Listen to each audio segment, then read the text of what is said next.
का जो टॉपिक है वो को रिलेशन एंड रिग्रेशन। अगर मैं ये कहूँ आपसे इस टॉपिक में कि आपके 5 to 7 मार्क्स आ सकते हैं तो कोई आश्चर्य की बात नहीं है, आ भी सकते हैं। अगर इसको हम बाइफरगेट करें तो 2 + 5 में बाइफरगेट करते हैं।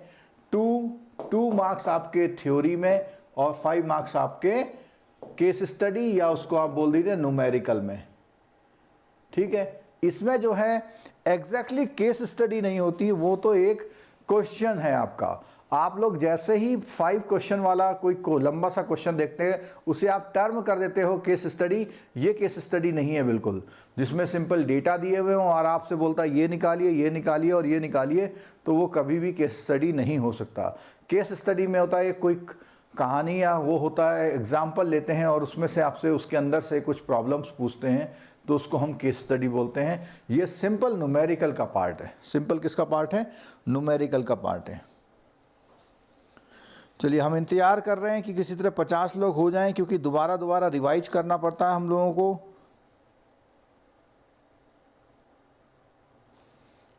जिन लोगों ने अभी तक चैनल सब्सक्राइब नहीं किया, चैनल ज़रूर सब्सक्राइब कर लें। और जो मोबाइल ऐप लेना चाहते हैं, 2 दिनों का ऑफ़र आया हुआ है, सैटरडे और संडे का, उसका भी इस्तेमाल कर सकते हैं। बाकी लाइव क्लास में भी मैं कोशिश करूंगा कि 80% कोर्स तो लाइव में भी फ्री में भी कवर कराऊंगा, लेकिन वो लाइव क्लास बाद में प्राइवेट हो जाएंगी। केवल आप लाइव आते हैं तो ही उसका बेनिफिट मिलने वाला है। चलिए शुरू करते हैं आज का टॉपिक कोरिलेशन एंड रिग्रेशन। और थोड़ा सा पहले इसके बारे में हमें समझाना ये होगा कि व्हाट इज़ कोरिलेशन। तो जो स्पेलिंग पे ना जाए, आप ऐसे समझिए कोरिलेशन यानी को जब भी आएगा वर्ड, जब भी वर्ड आएगा तो इसका मतलब 1 से ज़्यादा यानी 2 होंगे या 2 से ज़्यादा होंगे। तो 2 या 2 से ज़्यादा वेरिएबल के बीच में जो आपसे रिलेशन होता है उसको हम कोरिलेशन बोलते हैं। और एग्जाम्पल की बात मैं अगर करूं तो एग्जाम्पल के लिए हम सिंपल सा कह सकते हैं कि जैसे एक तरफ हमने ले लिया टेम्परेचर, और एक तरफ लिखा सेल ऑफ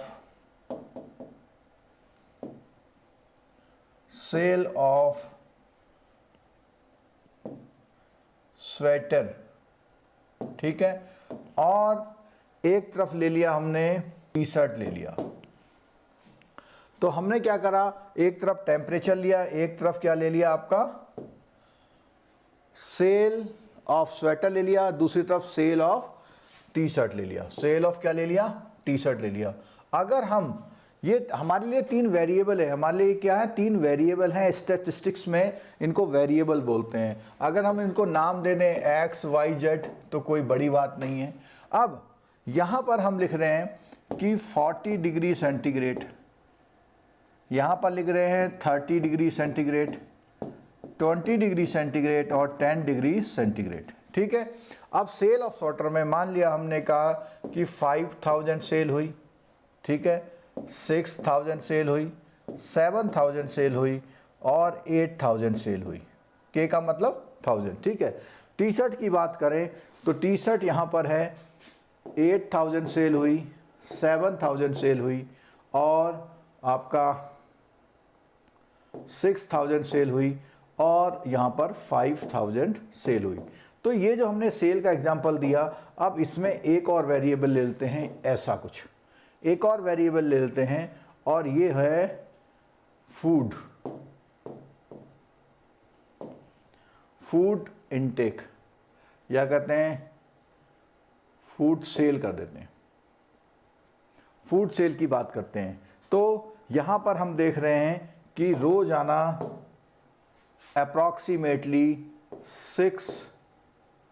6 के 6.1 के 6 के 5.9 के ये रहा। तो हमने यहाँ पे कितने वेरिएबल ले लिए, 4 वेरिएबल ले लिए। कौन से ले लिए, 4 वेरिएबल ले लिए। और इन 4 वेरिएबल पे अगर हम डिस्कस करना चाहें कि इसकी रिलेशन इससे, यानी पहले हम इन दोनों की रिलेशन लेते हैं। देखो इन दोनों की रिलेशन लेते हैं, तो इन दोनों का रिलेशन का मतलब कोरिलेशन किसका, एक्स और वाई, यानी temperature of sale of sweater का। तो आप देख रहे हैं कि जैसे जैसे टेम्परेचर डाउन हो रहा है वैसे वैसे इसकी सेल जो है अप हो रही है, वैसे वैसे इसकी सेल क्या हो जा रही है, मैं यहां लिखता हूं अप हो रही है। टेम्परेचर डाउन हो रहा है, सेल अप हो रही है। टेम्परेचर डाउन हो रहा है, सेल भी डाउन हो रही है। और टेम्परेचर कुछ भी हो रहा है, ये लगभग क्या है, कांस्टेंट है। ठीक है, तो ये जो 4 एग्जाम्पल दिए हमने, तो ये 4 एग्जाम्पलों में रिलेशन को स्टडी करना कोरिलेशन कहलाता है। और अगर आप केवल 2 के बीच में बात करेंगे तो इसे नॉर्मली कोरिलेशन के नाम से जाना जाता है। जब आप कई एंगल पे बात करेंगे तो इसे मल्टीपल कोरिलेशन कहा जाता है। इसे क्या कहा जाता है, मल्टीपल कोरिलेशन। कब, जब आप तीनों चीज़ों को या चारों चीज़ों को एक साथ स्टडी करते हैं तो उसे मल्टीपल कोरिलेशन बोलते हैं। जब आप केवल 2 वेरिएबल, अब 2 वेरिएबल में आप इन दोनों का भी स्टडी कर सकते हैं। देखिए इन दोनों, जरूरी नहीं है इसकी स्टडी करना, जरूरी नहीं है कि इसकी स्टडी से साथ क्या है, आप इन दोनों की स्टडी भी कर सकते हैं। जैसे इन दोनों की स्टडी अगर आप करते हैं तो कहेंगे जैसे जैसे स्वेटर की सेल बढ़ती जाती है, टी शर्ट की सेल घटती जाती है। ठीक है, तो कोई भी 2 वेरिएबल जिनके डेटाज आपके पास अवेलेबल हों, उनसे कुछ रिलेशन निकालना, उनसे कुछ रिलेशन। तो ये जो अभी जितना हम एक्सप्लेनेशन कर रहे हैं, इस एक्सप्लेनेशन को क्या बोलते हैं, मैं यहां पे लिख रहा हूं, आपको आंसर करना है। क्वांटिटेटिव बोलते हैं या क्वालिटेटिव बोलते हैं। इन रिलेशन को क्वांटिटेटिव बोलते हैं या क्वालिटेटिव बोलते हैं, जरा आप आंसर दीजिए। बड़ा मजेदार आंसर आने वाला है आप लोगों की तरफ से।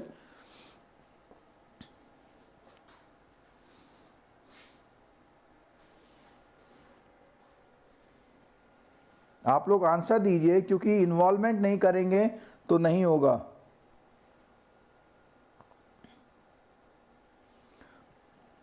अवनीश झा जी, हम आज ही से तैयारी शुरू कर रहे हैं, आप हमारे साथ आज से तैयारी शुरू करिए, आपका CIB निकल जाएगा। चलो, बहुत सारे आंसर आए, क्वांटिटेटिव आ रहा है। और चलो, ये मैंने क्यों पूछा आपसे, ये उन लोगों के लिए पूछा जो सिर्फ रट के काम चलाते हैं। तो क्वांटिटेटिव और क्वालिटेटिव 2 हैं। और मुझे ये आंसर भी दीजिए, ये क्वांटिटेटिव और क्वालिटेटिव हमारे पूरे CIB के कौन से टॉपिक में इसकी चर्चा हुई है। चलो, सबने आंसर दिया क्वांटिटेटिव, तो ये बिल्कुल ठीक है, क्वांटिटेटिव है। लेकिन ये क्वांटिटेटिव और एक्सप्लेन होगा किसमें, हमारे इस टॉपिक में, और क्वांटिटेटिव एक्सप्लेन होगा। अच्छा, अगर मैं आपसे सिंपल इतना ग्राफ देता, इतना देता, तब ये क्वालिटेटिव ना हो करके, सॉरी, अगर मैं सिर्फ ये देता और ये टेबल नहीं देता तो ये वाली सिर्फ बात हमारी क्वालिटेटिव हो जाती। और अगर मैं इन सब की बात कर रहा हूं तो ये हमारे लिए क्वांटिटेटिव है। क्लियर हो गई बात। क्वालिटेटिव का मतलब है कि हाँ जी, गर्मियों में टी शर्ट की बिक्री बढ़ जाती है, सर्दियों में स्वेटर की बिक्री बढ़ जाती है। कितनी बढ़ती है इसके बारे में बात नहीं कर रहा। तो मैंने आपसे क्वेश्चन पूछा था, उसका क्वेश्चन अभी किसी ने आंसर नहीं दिया है। मैंने क्वेश्चन पूछा था, ये क्वांटिटेटिव और क्वालिटेटिव कहाँ पर जिक्र है आपके CIB के सिलेबस में। क्वांटिटेटिव और क्वालिटेटिव कहाँ जिक्र है आपके सिलेबस में।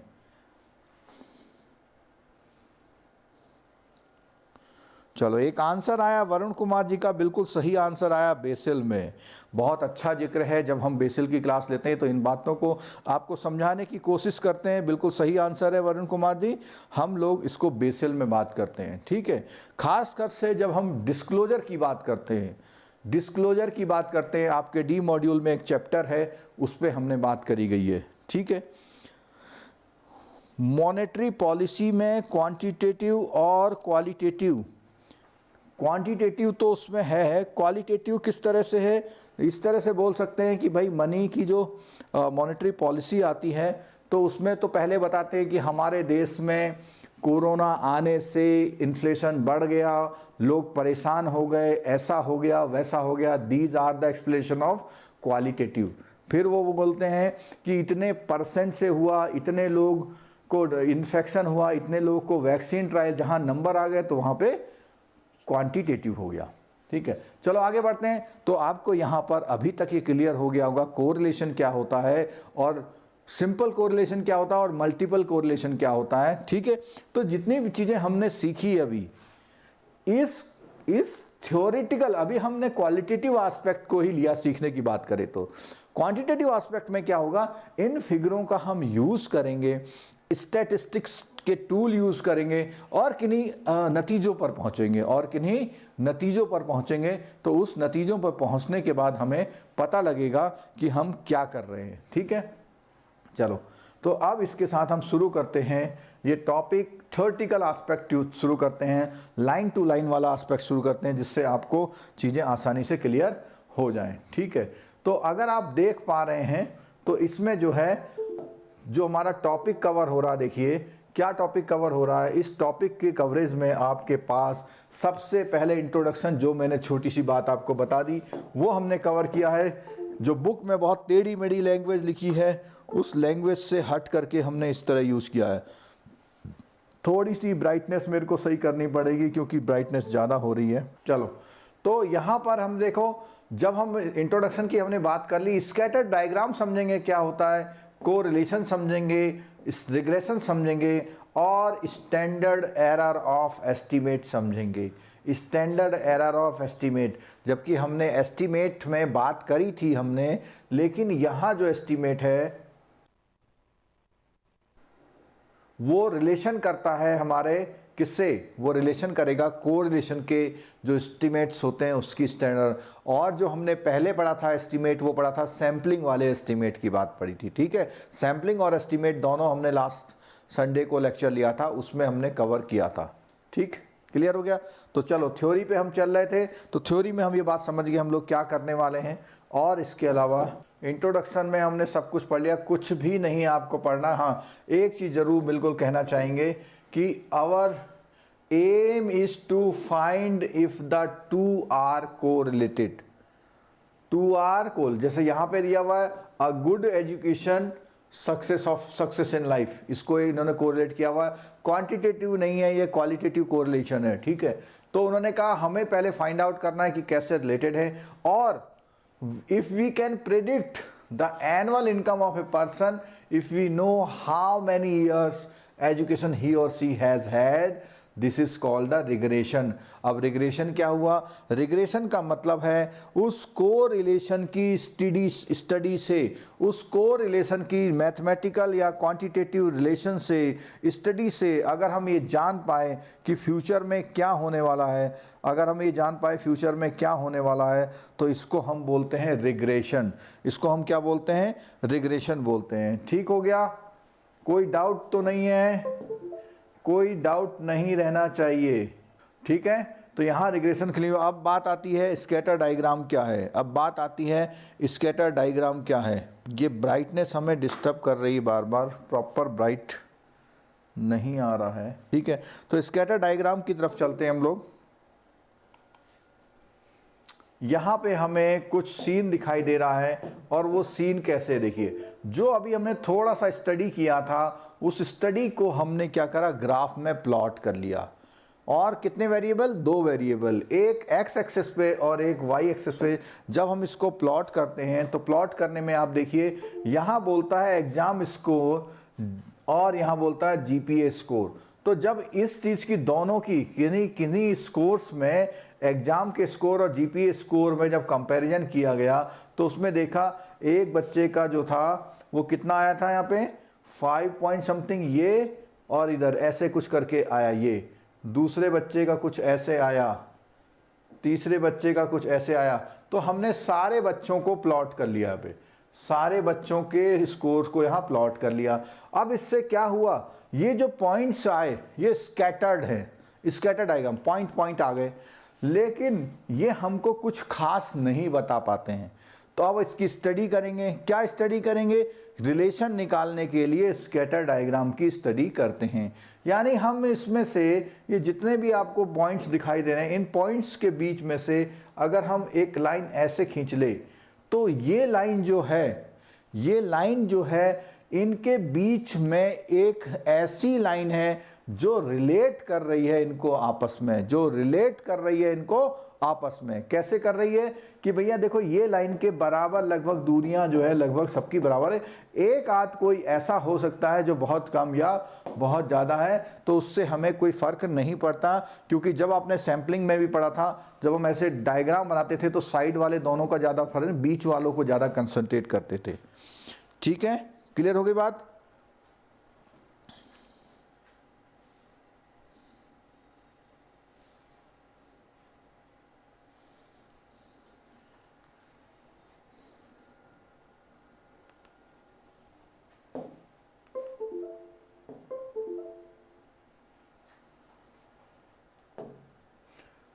तो यहाँ ये बात हम समझ में आ गई कि जितने स्कैटर पॉइंट्स होते हैं उन पॉइंट्स से रिलेशन निकालते थे हम। ठीक है, अब आगे देखिए इसमें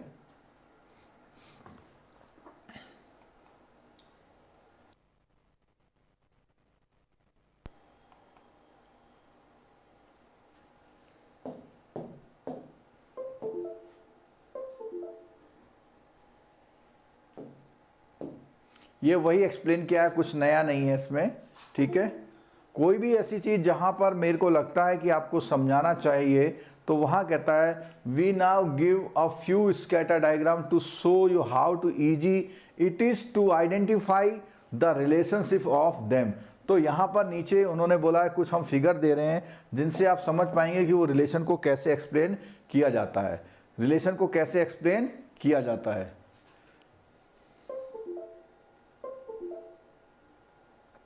इस फिगर में आप देख रहे हैं, इस फिगर में जब इन्होंने ग्राफिंग करी तो जो हमने पहले बताया था, तो इसमें ग्राफिंग इस तरह से आ रही है। ठीक है, इसमें ग्राफिंग कैसी आ रही है पता ही नहीं लग रहा कैसी है, ऐसा लग रहा है ऐसी लग रही है ये। ठीक है, तो ग्राफिंग के ये पैटर्न जो होते हैं ये हमको कोरिलेशन में एक्सप्लेन करने में हेल्प होते हैं। ठीक है, और देखिए एक ये आ गया। अब अगर कभी भी आपका ऐसा कोई कोरिलेशन आए जिसमें आपकी जो पॉइंट्स हैं वो कुछ ऐसे आ जाएं, तो उनको हम बोलते हैं कर्वीलीनियर। क्या बोलते हैं? कर्वीलीनियर, यानी कर्व जैसी लाइन वाला। और इससे पहले जो हम पढ़े थे उनको बोलते हैं लीनियर रिलेशन। जैसे पीछे जो फिगर थी हमने पढ़ा था उसमें क्या है, एक तो लीनियर रिलेशनशिप होती है, लेकिन इस वाली फिगर में ये कर्वीलीनियर है। इस वाली फिगर में क्या है, ये कर्वीलीनियर है। ठीक है, जो भी इस समय ऑनलाइन क्लास ले रहे हैं उनका ये टॉपिक आप आज 100% पूरा होने वाला है। कोई भी उनको डाउट इस क्लास के बाद नहीं रहने वाला है। यहाँ देखिए दो फिगर बना रखी हैं, इन दो फिगर में एक जगह तो ये लाइन है और एक जगह ये लाइन है। अगर मैं इसको एक्सप्लेन करूँ तो ये जो रिलेशन है दोनों डायरेक्ट, ये रिलेशन डायरेक्ट रिलेशन है और ये रिलेशन इनवर्स रिलेशन है। यानी डायरेक्ट का मतलब जैसे जैसे हम इधर को आ रहे हैं वैसे ही वैसे हमारी ये वैल्यू बढ़ती चली जा रही है। और ये इनवर्स रिलेशन है, जैसे जैसे हम दूर आ रहे हैं तो हमारे इसकी वैल्यू क्या होती जा रही है, कम होती जा रही है। ठीक है, तो ये भी बात हमारी क्लियर हो गई, दो तरह की रिलेशन की बात भी हमारी क्लियर हो गई। ठीक है, और आगे देखते हैं इसमें।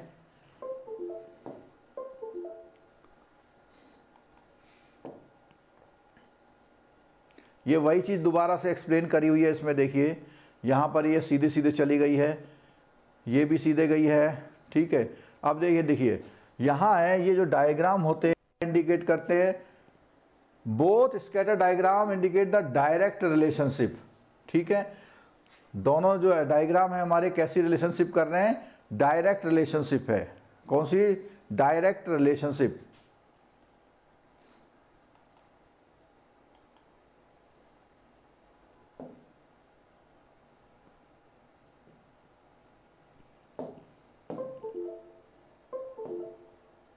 ये दोनों जो हैं ऊपर को जा रहे हैं, ये दोनों क्या है, डायरेक्ट रिलेशनशिप वो कर रहे हैं। ठीक है, अब आप देखिए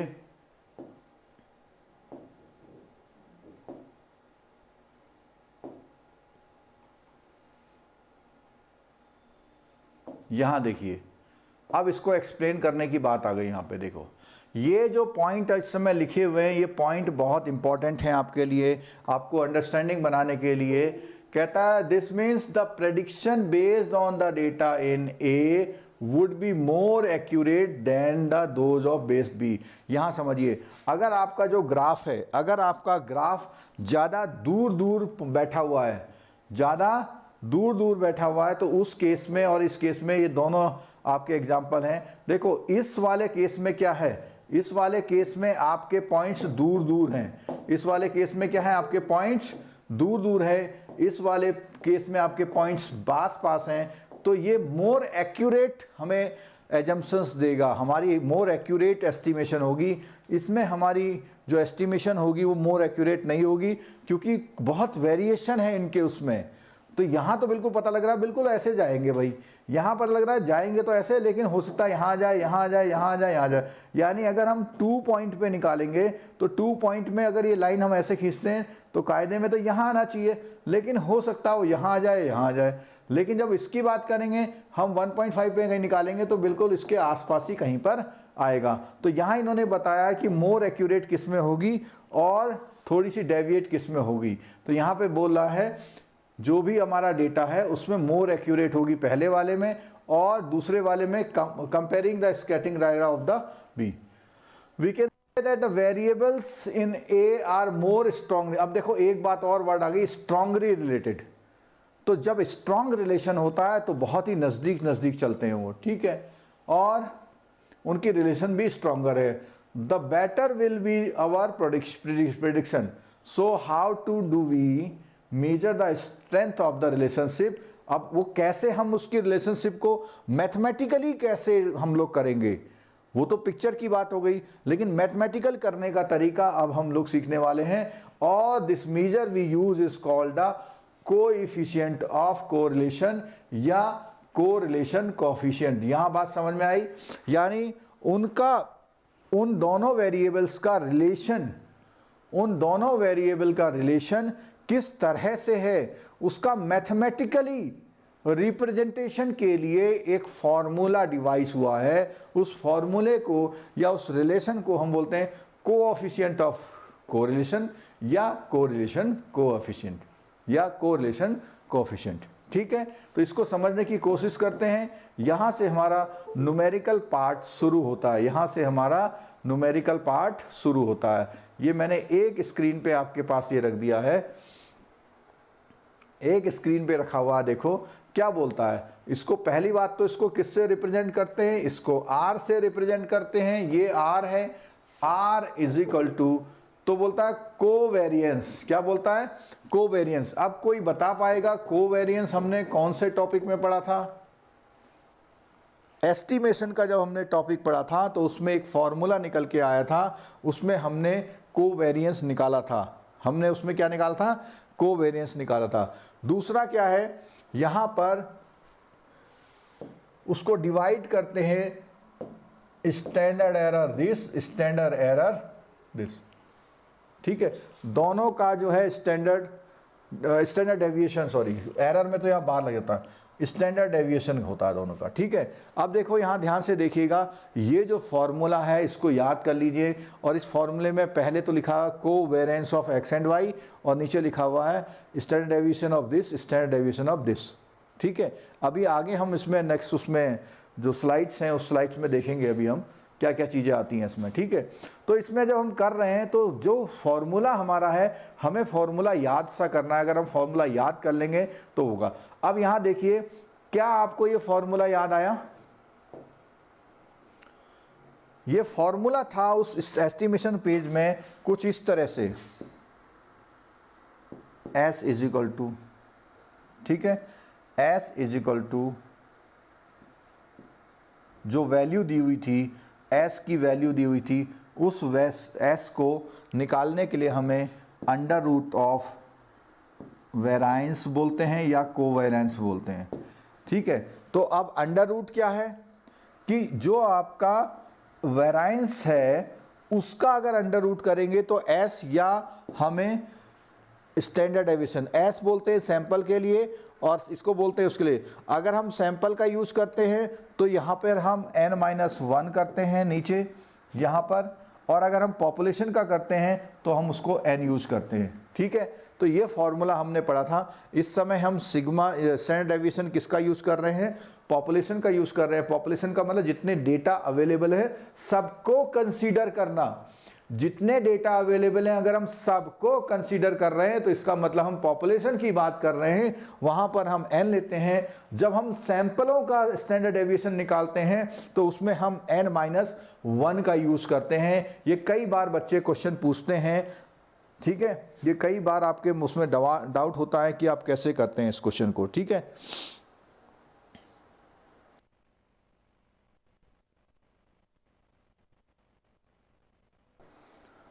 तो यहां पर क्या हुआ, पहला तो है कोवेरिएंस ऑफ एक्स वाई, और उसके नीचे जो सिग्मा एक्स और सिग्मा वाई की वैल्यू ये है, और कोवेरिएंस ऑफ एक्स वाई निकालने का फॉर्मूला रहा ये।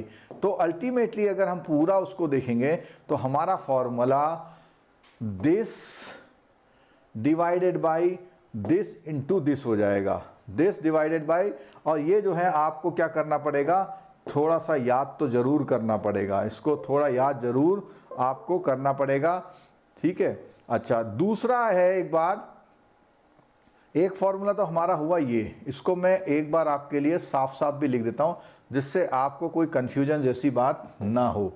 तो एक फॉर्मूला तो हमारा ये क्या बना, देखिए यहां लिखता हूं मैं, equal to 1/n sigma x minus x bar y minus Y bar upon ये दोनों sigma x minus x bar का होल स्क्वायर का सिग्मा अपॉन n। ऐसे ही दूसरा आएगा y माइनस वाई बार के स्क्वायर का सिग्मा अपॉन n। तो एक फॉर्मूला ये है और दूसरा फॉर्मूला ये है। आप इसमें से किसी भी फॉर्मूले का यूज करेंगे तो आंसर एक ही आता है, कोई भी आप मेथड यूज कर सकते हैं। ठीक है, अब आपकी बुक में जो है ये मेथड शायद दिया हुआ है तो इसको देखते हैं। ठीक है, मैंने बताया ये लिखा ना, कैन ऑल्सो बी कैलकुलेटेड, यानी दो फॉर्मूले हैं, दो में से आप कोई भी यूज कर लेंगे तो भी आपका आंसर आएगा। और ये जो आंसर आता है, देखिए इस आंसर से आपका थ्योरी का क्वेश्चन आता है जो सामने अभी हम दिखाते हैं। ठीक है, यहां एक डेटा दिया हुआ, आपको बताना है इसमें कैसा रिलेशन है। रॉ मटेरियल 42, फिनिश्ड गुड कितने बने 56, तो रॉ मटेरियल 42 और फिनिश्ड गुड इतना, ऐसे करके ये आपका ही बना हुआ, देखो। ठीक है, क्लियर हो गई। तो आप देखिए कि जैसे जैसे यहां बढ़ रहे हैं तो क्या हो रहा है, देखो 42 में 56 है। अगर मैं इसको थोड़ा सा ऐसे कर लूं तो 42 अगर मैं यहां लिखता हूं, मान लिया यहां पे 56 लिखा हुआ है तो मेरा ये बना।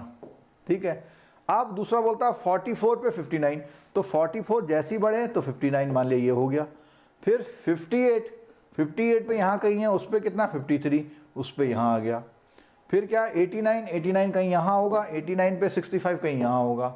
तो देखो ये बन रहा। ठीक है, 98 पे 78 यहाँ कहीं बन रहा है। फिर 66 हमारा कहीं यहाँ होगा, 66 पे कितना है 58 यहाँ गए। तो ये ऐसे करके ये बन रहा है। तो ये आपको फिगर जो है यहाँ दिखा रहा है, ये डेटा दिए हुए हैं और हमारी पिक्चर तो बन गई, लेकिन इसका क्वांटिटेटिव या स्टैटिस्टिक्स क्या होती है उसको देखते हैं। तो इस फिगर को पहले हम इस टेबल में लिखेंगे और आपको इस टेबल को समझना बहुत ज़रूरी है। आपको इस टेबल को समझना बहुत ज़रूरी है। अगर आपको छोटा दिखाई दे रहा है तो आप अपनी स्क्रीन को बड़ा करके या लैपटॉप में देख के या आप अपनी बुक का भी इस्तेमाल कर सकते हैं। बुक का रेप्लिका है ये। हाँ, यहाँ बात कर रहे थे हम फॉर्मूला यूज़ करने की। तो फॉर्मूला यूज़ करने के लिए हमको जो दो डेटा दिए हुए हैं, कौन कौन से दिए हुए हैं दो डेटा, एक एक्सपोर्ट का दिया हुआ है, एक किसका दिया हुआ है इंपोर्ट का। एक एक्सपोर्ट का दिया हुआ है और किसका दिया हुआ दूसरा, एक एक्सपोर्ट का दिया हुआ है, एक इंपोर्ट का दिया हुआ है। तो ये दोनों डेटा पहले उनका क्या कर लिया, स्क्वायर कर लिया और उनका आपस में मल्टीप्लाई कर लिया। तो मैंने आपको बताया था कि आपके वहाँ जो सॉल्यूशन दिया हुआ है, देखिए कौन सा वाला फॉर्मूला यूज़ किया हुआ है। आपके वहाँ जो सॉल्यूशन दिया हुआ है उस सॉल्यूशन में आपके पास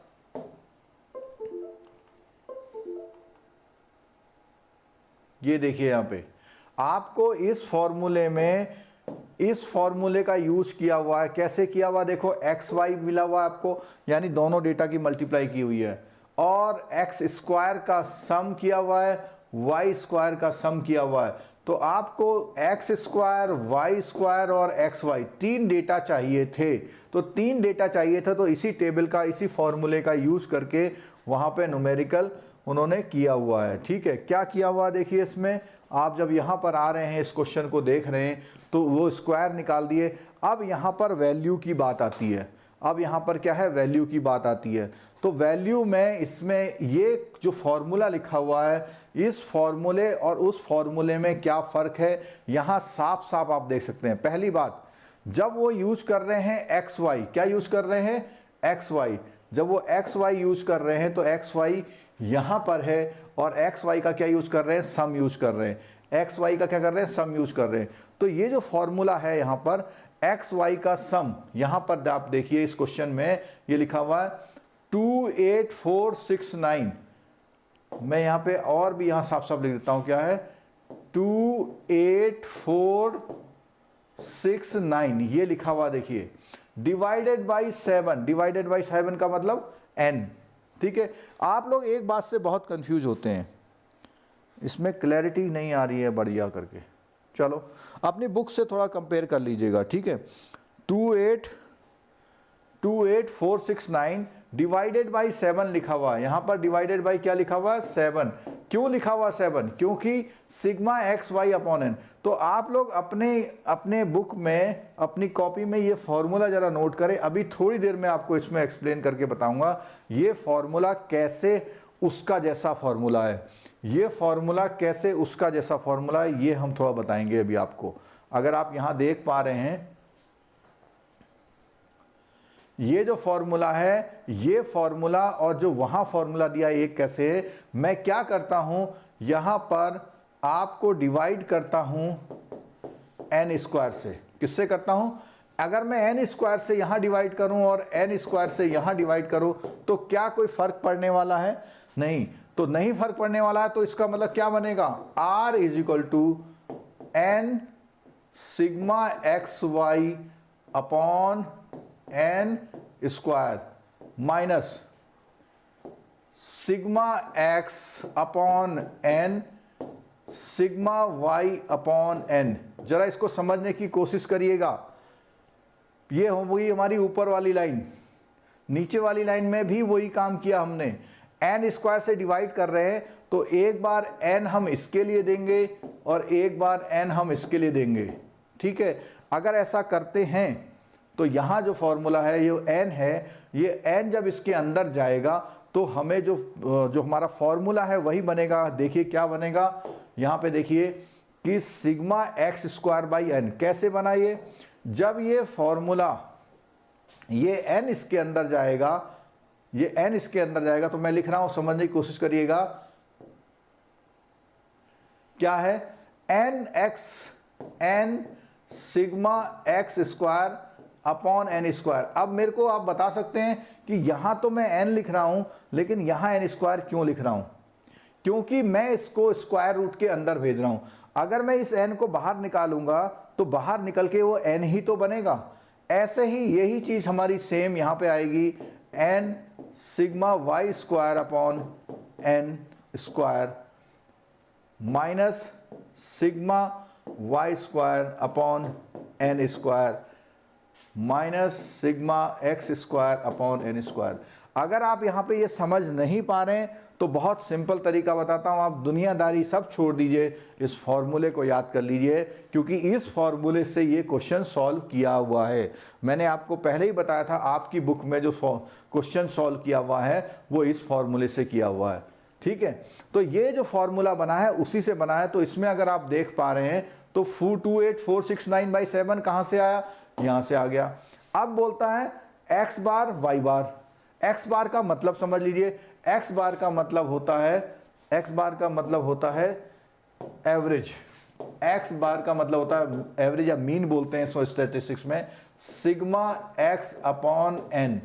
सिग्मा एक्स हमारा कितना है 452 अपॉन एन कितना है 1 2 3 4 5 6 7 अपॉन 7, ठीक है। इससे हमारी वैल्यू आती है 64.57। ऐसे ही वाई बार से वैल्यू आती है हमारी 61। वाई बार का मतलब पूरा जो वाई है सिग्मा वाई अपॉन 7 करेंगे तो ये जो दो वैल्यू हैं हमारी, दो वैल्यू यहाँ पर और यहाँ पर यूज हुई हैं, ये दो वैल्यू हमारी यहाँ और यहाँ यूज हुई हैं, यहाँ पर और यहाँ पर, ये वैल्यू और ये वैल्यू, ठीक है।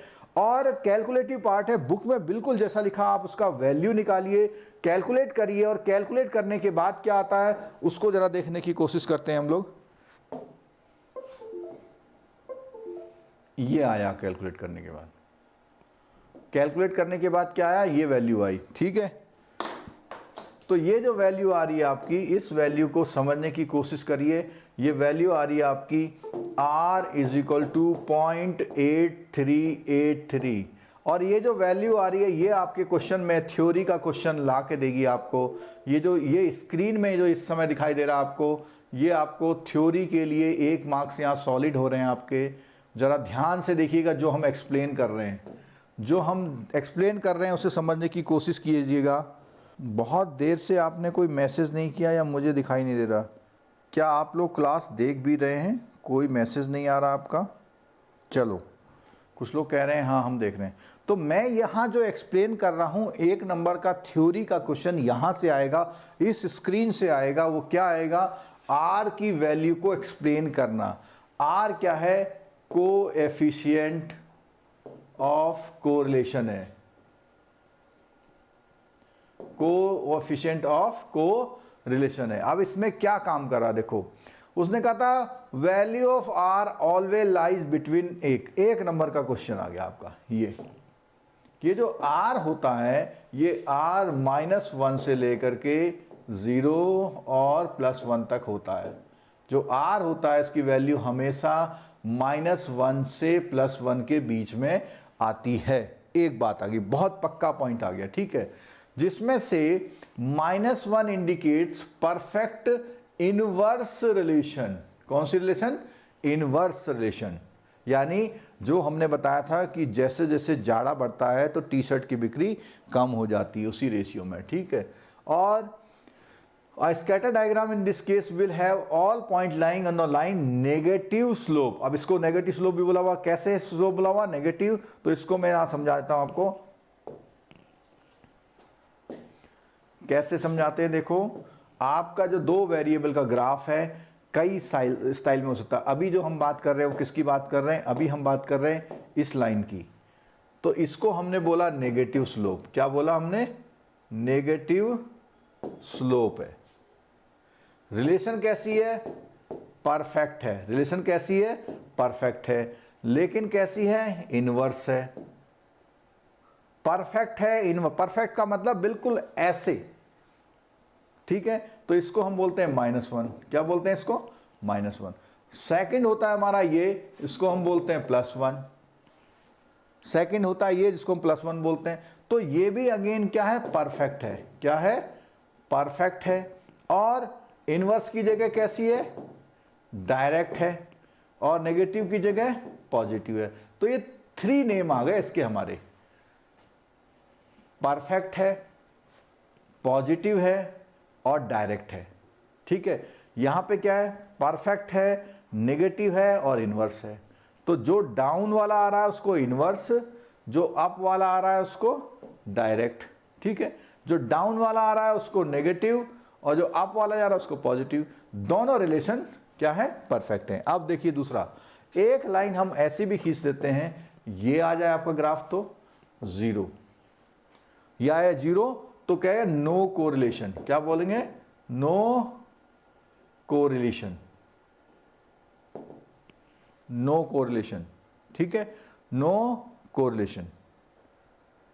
ठीक हो गई बात, बिल्कुल है ना।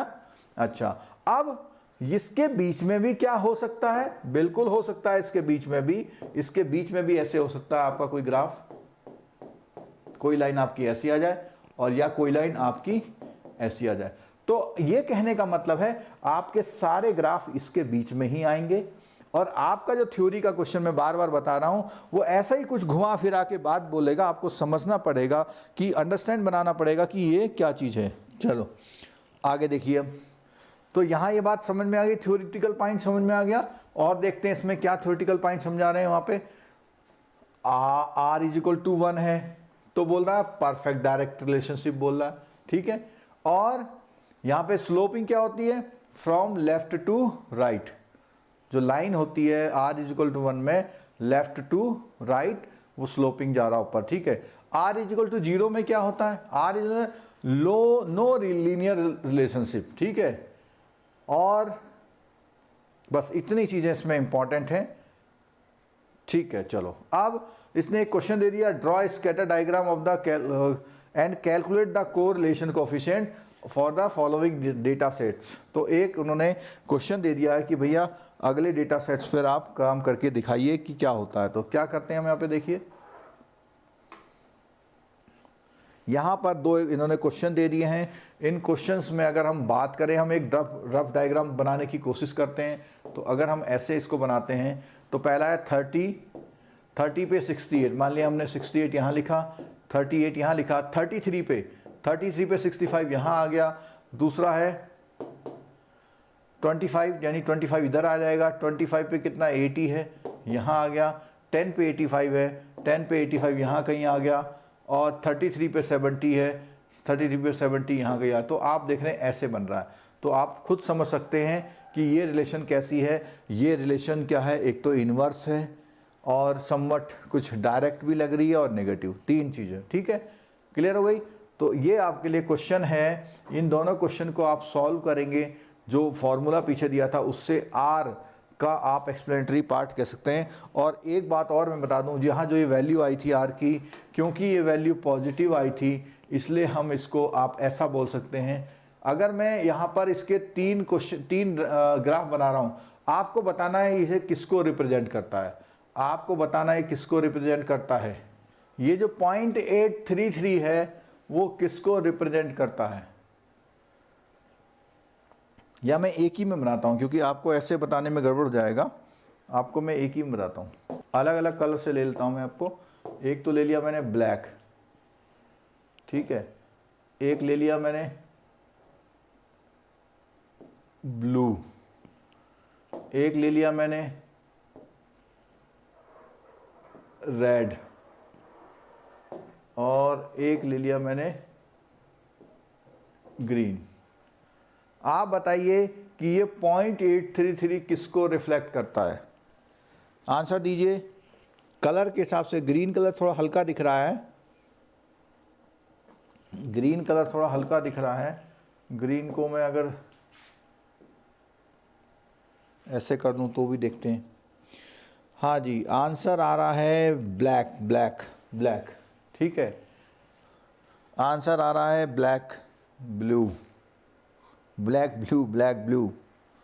जी इसका आंसर होगा ब्लू, क्योंकि देखो सबसे जो लास्ट लाइन होती है जो बिल्कुल स्ट्रेट इस तरह से जाती है 45 डिग्री टाइप में, उस लाइन को हम परफेक्ट रिलेशन पॉजिटिव वाली, यानी इसको हम +1 लेते हैं। इसको क्या लेते हैं हम, +1 है ये, ठीक है। और जैसे से नीचे आते हैं तो क्या होता है, +1 है। अब यहाँ पे क्या हो जाएगा 0.9, 0.8, 0.7, 0.6 ऐसे करते करते 0 आएगा। 0 के बाद -1, -0.2, -0.3 ऐसे करके -1 तक आ जाएगा, ठीक है। तो यहाँ पर हमारा जो हो रहा है ये इस तरह से हो रहा है, ठीक है। चलो समझ गए तो अच्छी बात है भाई। आगे बढ़ते हैं हम लोग। अब यहाँ पर ये एक्सप्लेन कर रहे हैं रिग्रेशन। हालांकि हमने रिग्रेशन को पहले एक्सप्लेन कर दिया था, लेकिन अब इसमें थोड़ा सा और एक्सप्लेनेटरी पार्ट आ रहा है। क्या आता है देखिए, यहाँ पे इसको ध्यान देगा। रिग्रेशन क्या है? कोरिलेशन वैल्यूज को यूज करते हुए अपनी एक मैथमेटिकल रिप्रेजेंटेशन करना। अभी तो हम क्वांटिटेटिव कर रहे हैं कि भैया वो बढ़ेगा तो ये बढ़ेगा ऐसे, लेकिन एक ऐसी इक्वेशन जो डायरेक्ट हमको आंसर दे दे, जो डायरेक्ट हमको आंसर दे दे, तो उस आंसर के लिए हम बताते हैं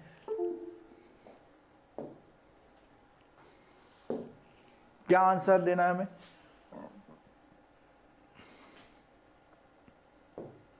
ये एक ग्राफ है और हमारी एक ये लाइन है, ठीक है, और हमने यहाँ पे 10, 20, 30, 40, 50 लिख दिया। यहाँ पे लिखा 2, 4, 6, 8, 10। अगर मैं आपको एक क्वेश्चन ये वाला दे दूं और मैं पूछूं आपसे कि भैया 25 पे क्या आंसर आएगा, 25 पे क्या आंसर आएगा, तो बेस्ड ऑन अवेलेबल ग्राफ हम लोग फ्यूचर में क्या प्रेडिक्ट कर रहे हैं, बेस्ड ऑन अवेलेबल ग्राफ हम लोग फ्यूचर में क्या प्रेडिक्ट कर रहे हैं, उस टेक्निक को रिग्रेशन बोलते हैं, उस टेक्निक को रिग्रेशन बोलते हैं। जैसे मैंने आपसे पूछा भाई 25 का बताइए, मैंने आपसे क्या पूछा 25 का बताइए, तो जब आप इसको करेंगे 25 को, तो आप क्या करेंगे, स्केल से आप ऐसे सीधे से खींच देंगे, आप क्या करेंगे, स्केल से सीधे खींच देंगे, जहां ये क्रॉस करेगा उसको इधर ले जाएंगे आप, ठीक है।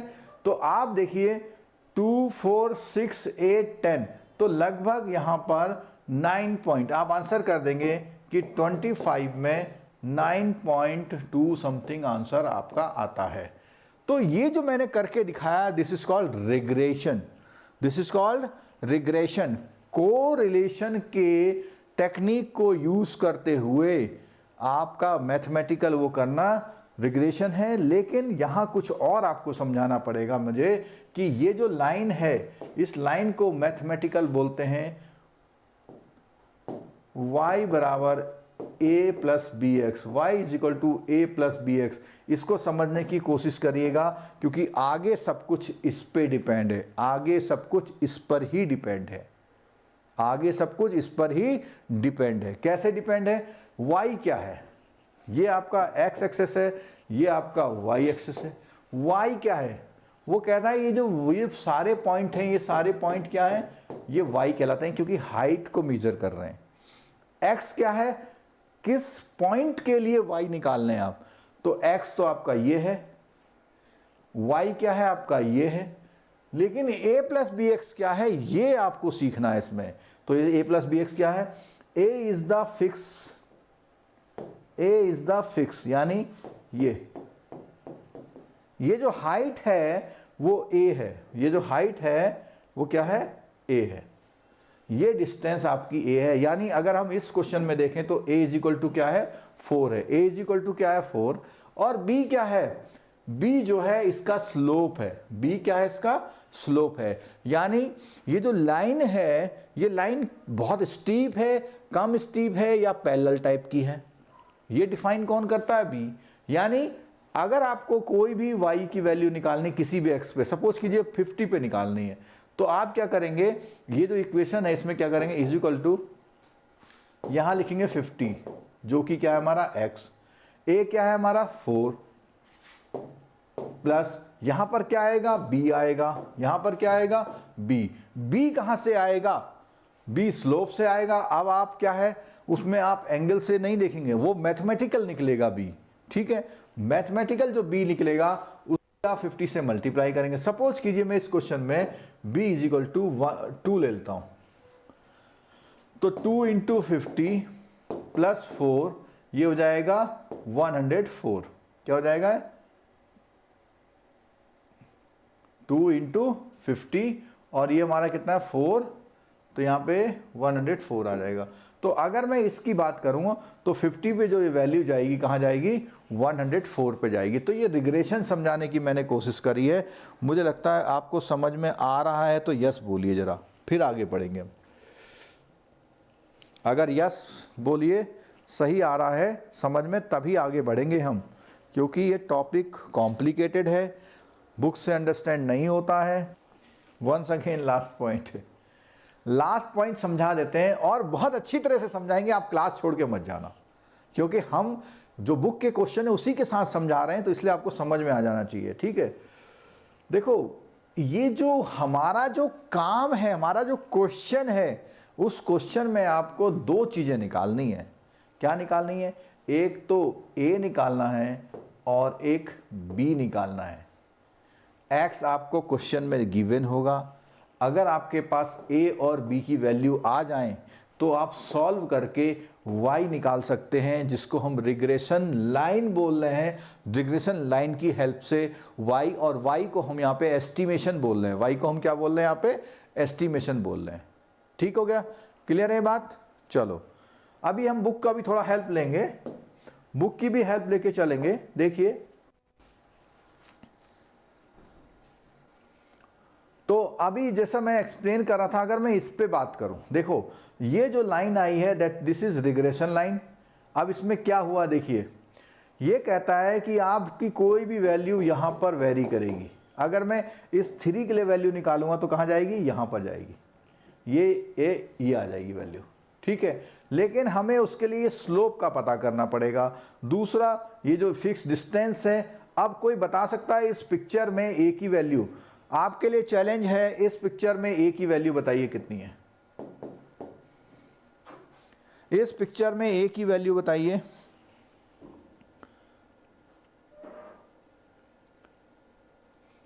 जितेंद्र कुमार जी ने क्वेश्चन पूछा, बहुत अच्छा क्वेश्चन पूछा, कई बार पूछता है कि y डिपेंडेंट है या इंडिपेंडेंट? y डिपेंडेंट है या इंडिपेंडेंट? y डिपेंडेंट है। क्यों डिपेंडेंट है? क्योंकि y की वैल्यू निकल रही है हमारी a प्लस बी एक्स से, यानी x की डिपेंडेंसी से x जितना बढ़ेगा या घटेगा उसी के अकॉर्डिंग y आएगा। तो y is dependent variable, x is independent variable. यानी टेम्परेचर होना इज इंडिपेंडेंट, क्लाइमेटिक वो है। ठीक है, और ये रूम टेम्परेचर की बात नहीं कर रहे हम। तो क्लाइमेटिक टेम्परेचर इंडिपेंडेंट वेरिएबल है। अब कुछ लोग ये भी डिबेट कर सकते हैं, नहीं जी वो तो पॉल्यूशन के ऊपर बिल्कुल डिपेंड करता है, लेकिन अगर हम ये देखेंगे कि भैया कितने टेम्परेचर में कितनी सेल हो रही, तो उस कंडीशन की बात हम कर रहे हैं। ठीक है, चलो इन्होंने बोला -1, बिल्कुल करेक्ट आंसर है -1, क्योंकि ये जो ए होता है हमेशा ये जो एक्स एक्सिस से ऊपर या नीचे जहां पर भी वाई पर काटता है। तो ये जो लाइन जहां पर भी अच्छा इस वाले में बताइए, मैंने एक और लाइन खींच दी, ये इस लाइन के लिए, इस लाइन के लिए ए की वैल्यू बता दीजिए। चलो बिना समय बिताए हुए बताता हूं, इसके लिए होगी 1.5। 1.5 ठीक है, 1.5 बिल्कुल ठीक है, वेरी गुड, बहुत अच्छा समझ रहे हैं आप लोग।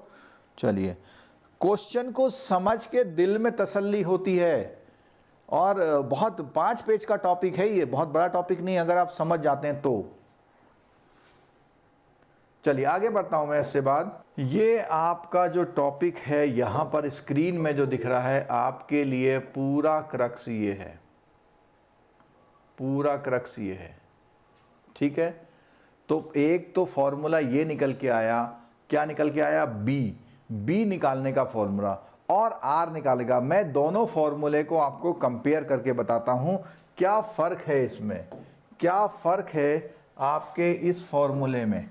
जो आपने आर निकाला था उस फॉर्मूले और इस फॉर्मूले में क्या है। आर में देखिए, ये इसको समझने की बात है, अब आप समझ लीजिएगा, अपॉन सिग्मा एक्स का होल स्क्वायर। और जब हम आर की बात कर रहे थे, आर का फॉर्मूला लिख रहे थे, ये फॉर्मूला किसका है? बी का फॉर्मूला। ये फॉर्मूला किसका है? बी का। और आर का फॉर्मूला आप यहां देखिए, आर का फॉर्मूला यहां देख लीजिए, आर के फॉर्मूले में यहाँ दो कंपोनेंट थे, आर के फॉर्मूले में यहाँ पे क्या थे, दो कंपोनेंट थे, आर के फॉर्मूले में दो कंपोनेंट थे। आर के फॉर्मूले कितने कंपोनेंट हैं, दो, एक ये वाला है और एक ये वाला है, जबकि बी के फॉर्मूले में एक कंपोनेंट है। तो क्या है, sigma x square by N, क्या है, sigma x square by N. तो यहां पे क्या था आपका अपॉन में,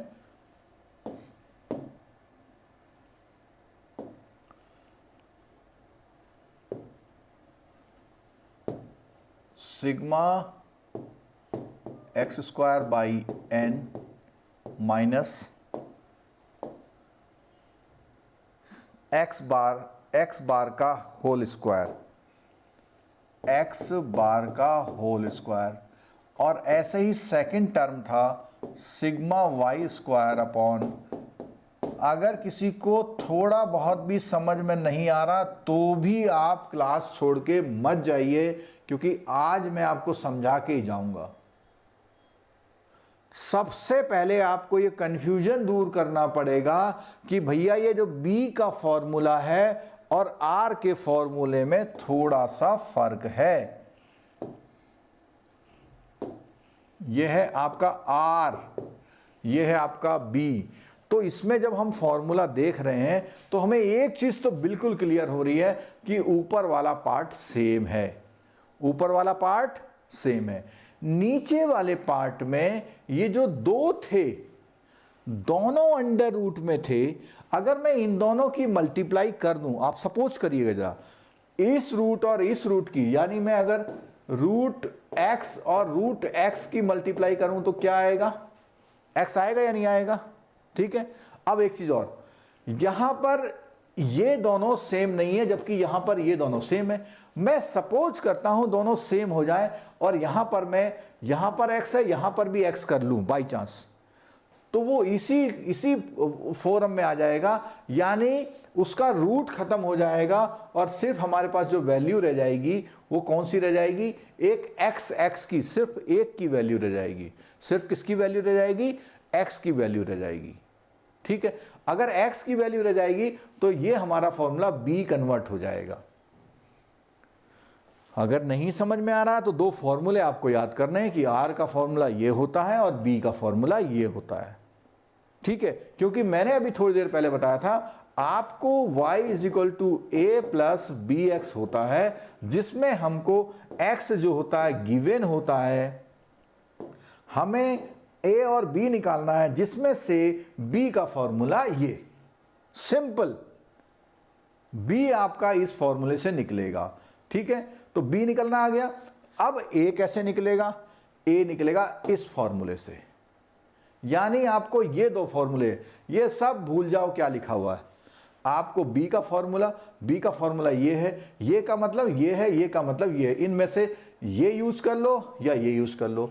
ये मैंने थोड़ा सिंप्लीफाई किया हुआ है, ये फॉर्मूला मैंने थोड़ा सिंप्लीफाई किया हुआ है, क्योंकि इसमें डिवाइड नहीं है, इसमें क्या है, डिवाइड है। अब ये बना कैसे, अगर मैं इस पूरी लाइन में किससे, एन स्क्वायर से मल्टीप्लाई कर दूं, किससे कर दूं मल्टीप्लाई, एन स्क्वायर से मल्टीप्लाई कर दूं, ऊपर भी और नीचे भी, तो क्या होगा, एन स्क्वायर जब अंदर घुस जाएगा इसके, तो यहां तो n से कट के यहां पे n आ जाएगा, और दूसरा जब वो n स्क्वायर इधर आएगा यहां पे, तो उस n स्क्वायर में क्या होगा, n बाई n हो जाएगा, ठीक है। क्लियर हो गई बात। तो यहां जो है हम सिंपल कह रहे हैं, आप कुछ मत करिए, आप इन दो फॉर्मूलों को याद कर लीजिए, कौन सा, ये वाला और ये वाला, सिंपल फॉर्मूला। तो इनको मैं वहां लिख दे रहा हूं नए पेज पर, ठीक है। 1/n sigma x y, 1/n sigma x Y.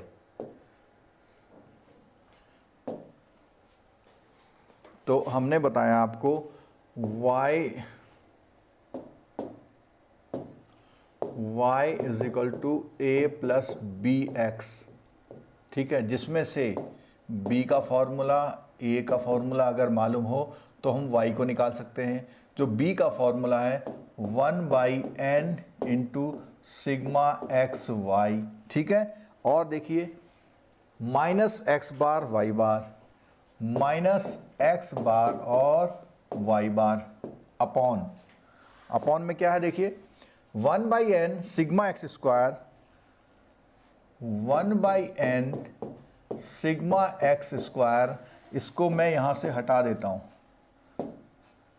ठीक है, और एक्स माइनस एक्स बार का स्क्वायर माइनस एक्स बार का, अब मैंने आपकी बुक वाला ही लिख दिया पूरा, अब मैंने पूरा आपका बुक वाला लिख दिया, इससे हमारा b निकलेगा।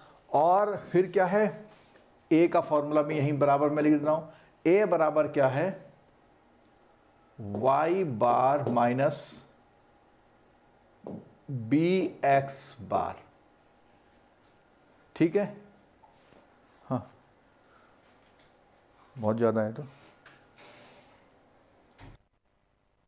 ठीक, आप सिर्फ सारे कंफ्यूजन छोड़ दो, आप दो फॉर्मूले रट लो, आप दो फॉर्मूले रट लीजिए, क्योंकि ये सारी वैल्यूज हमको कहां से मिलनी है, टेबल से मिलेंगी। कौन सी टेबल से मिलेंगी उसको देखते हैं, कौन सी टेबल से मिलेंगी।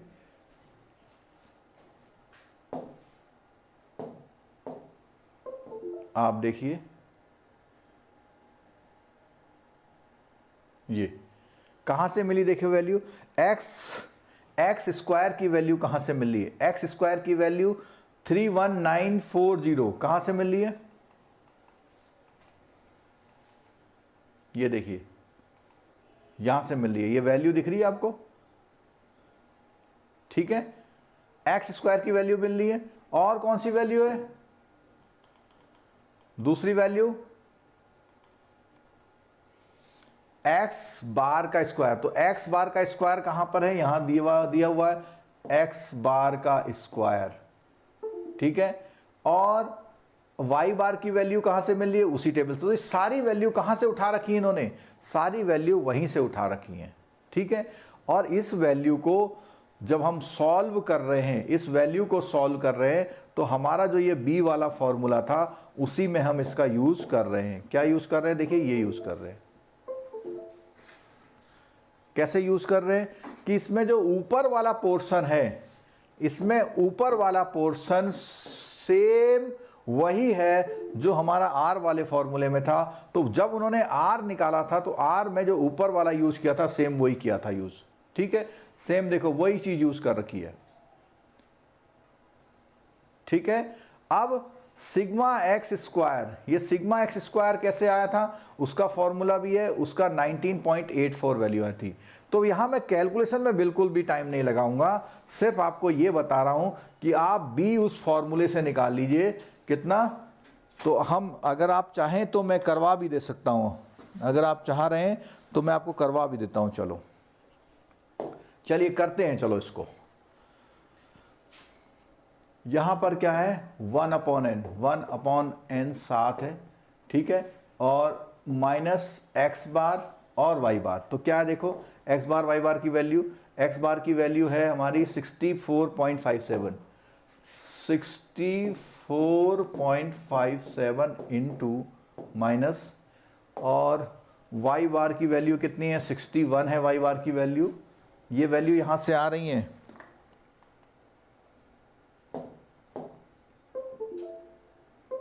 ये देखो 61, वाई बार की वैल्यू कितनी है 61 है, वाई बार की वैल्यू 61 है।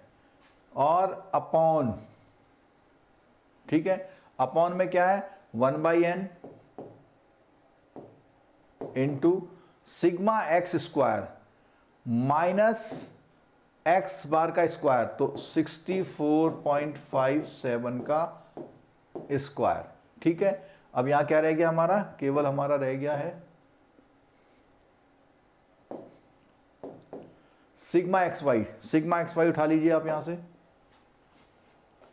सिग्मा एक्स वाई आपका है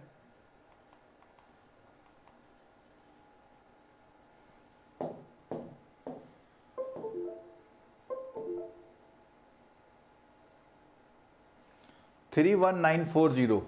यहां पर थोड़ा इसका सम चेक कर लेना एक बार, इसका जो सम है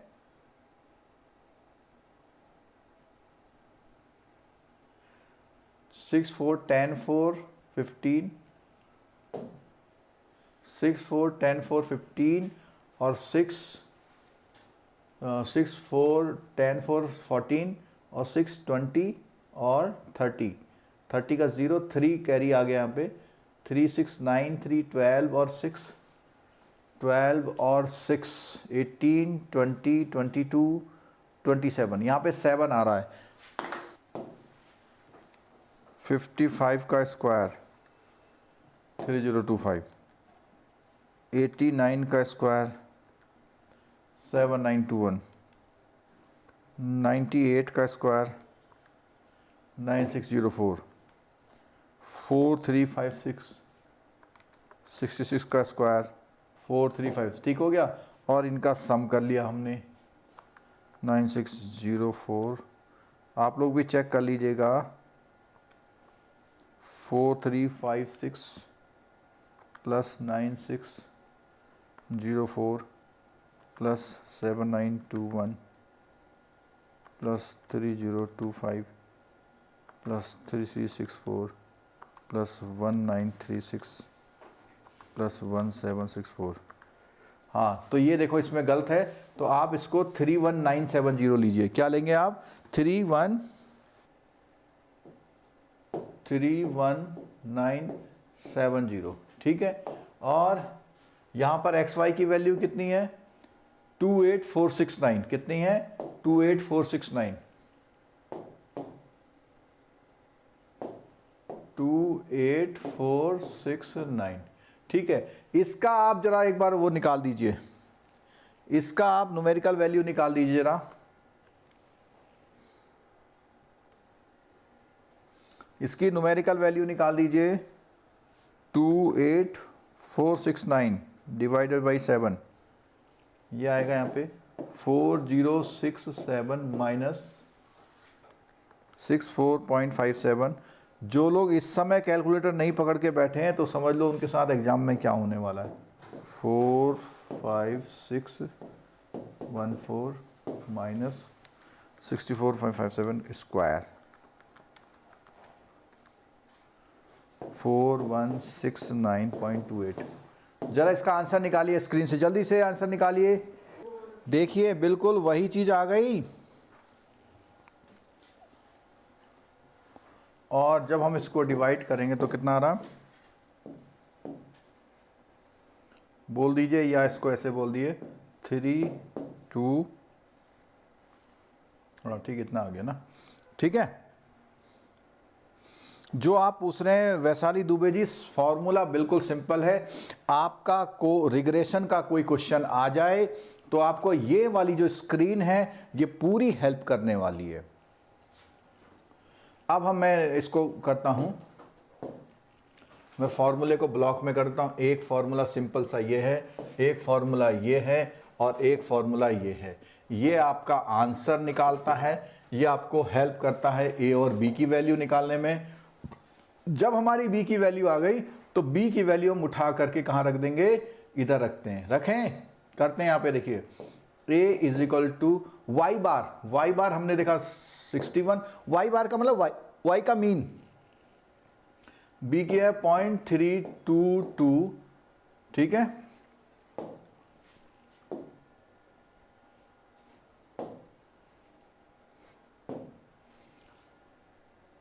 इसको मैं थोड़ा क्लियर लिख देता हूं, आपको कोई डाउट ना हो। a is equal to Y bar की माइनस ये, b की वैल्यू हमारी है कितनी? 0.322 इंटू, अब फिर है x बार। x बार में क्या वैल्यू है? x बार की वैल्यू हमारी थी 64.57 इज इक्वल टू, निकाल दीजिए आप।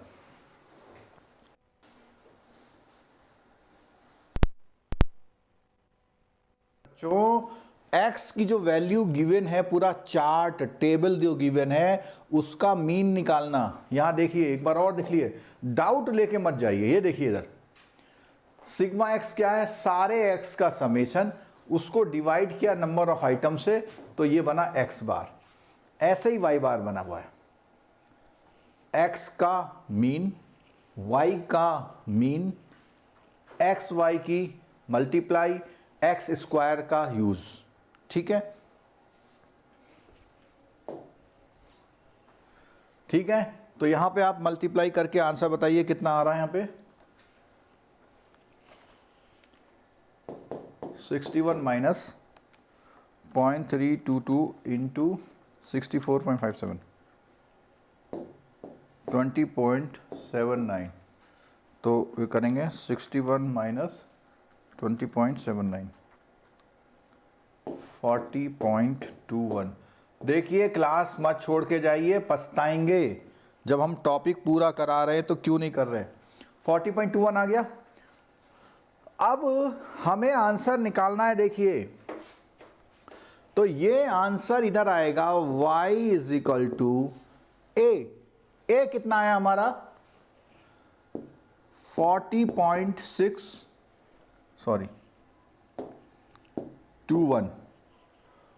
फिर क्या है प्लस b कितना आया हमारा 0.322 इंटू x। कोई बता सकता है इस फॉर्मूले को क्या बोलते हैं? इस फॉर्मूले को क्या बोलते हैं, कोई बताइए जरा।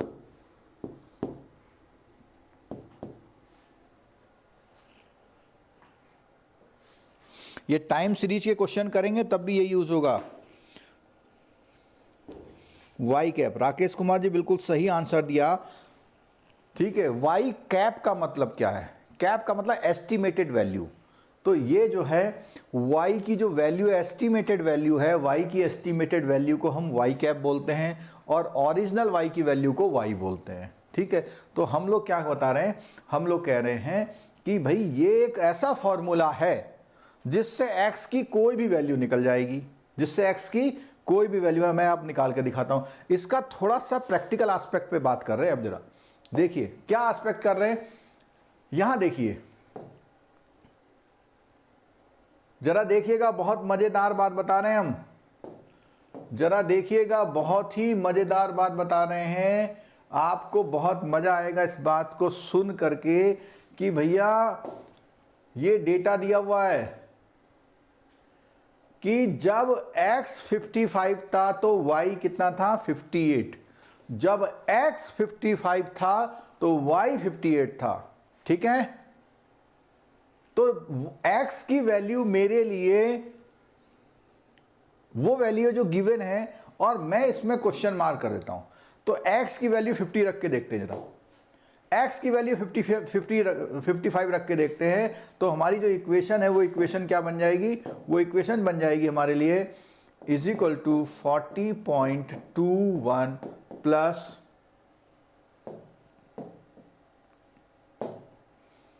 0.322 इंटू 55। जरा निकालिए तो कितना आया 58। यहां देखिए कितना है 58। ये कैसे जादू हो गया भाई, ये तो पुराने डेटा थे। तो हम जब ये वैल्यू रख रहे हैं तो ऐसी ही वैल्यू खुद निकल रही हैं।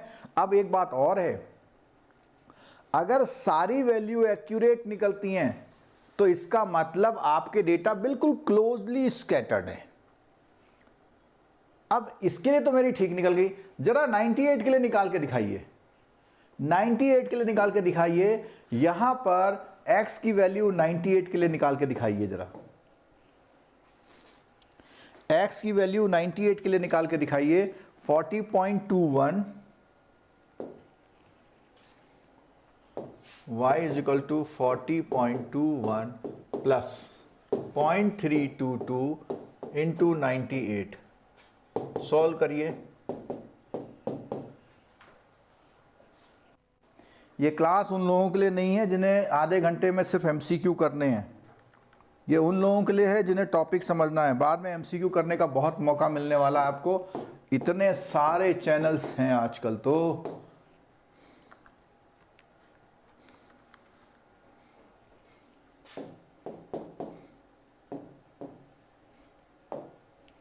$98 में कितनी वैल्यू है 78।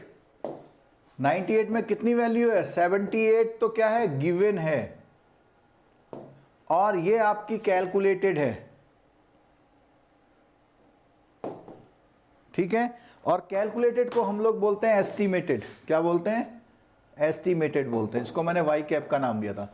तो आपकी एस्टिमेटेड वैल्यू इतनी है और ओरिजिनल वैल्यू इतनी थी। तो क्या होता है, देखिए ये जो वेरिएशन है, ये वेरिएशन हमारे डेटा के ऊपर डिपेंड करता है। अगर हमारा डेटा बहुत कांस्टेंट जैसा है तो आंसर बिल्कुल सही आएगा। पिछले वाले में बिल्कुल सही आया। क्यों?